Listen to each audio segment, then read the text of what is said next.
Synopsis of the Books of the Bible. Nehemiah. By J.N. Darby. All Scripture is given by inspiration of God, and is profitable for doctrine, for reproof, for correction, for instruction in righteousness, that the man of God may be perfect, thoroughly furnished unto all good works. 2 Timothy 3 verses 16 and 17. Synopsis of the Books of the Bible. By John Nelson Darby. Nehemiah, chapter 8. The law resumes its authority.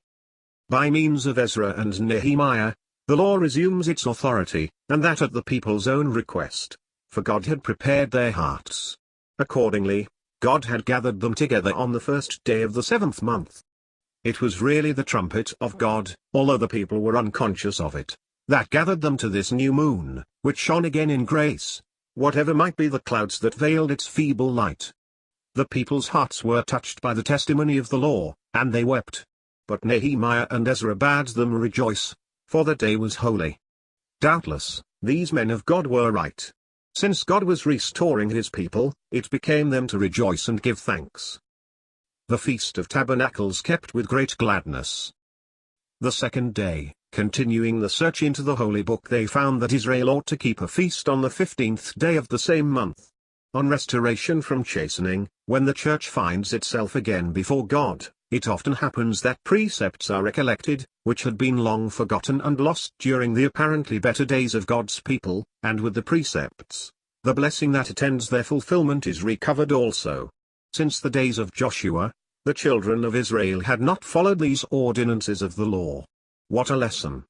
This Feast of Tabernacles was kept with great gladness. See note, a touching expression of the interest with which God marked the return of his people, a partial return, it is true, and soon beclouded, and even the hope to which it gave rise entirely destroyed by the rejection of the Messiah, who should have been its crown, yet of great value, as the first fruits in grace of that restoration which will accompany Israel's turning of heart to Christ, as manifested by their saying, "Blessed is he that cometh in the name of Jehovah."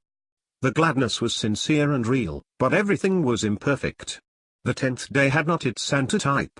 Israel's humiliation had, as yet, no connection with that death which at once filled up their iniquity, and atoned for it.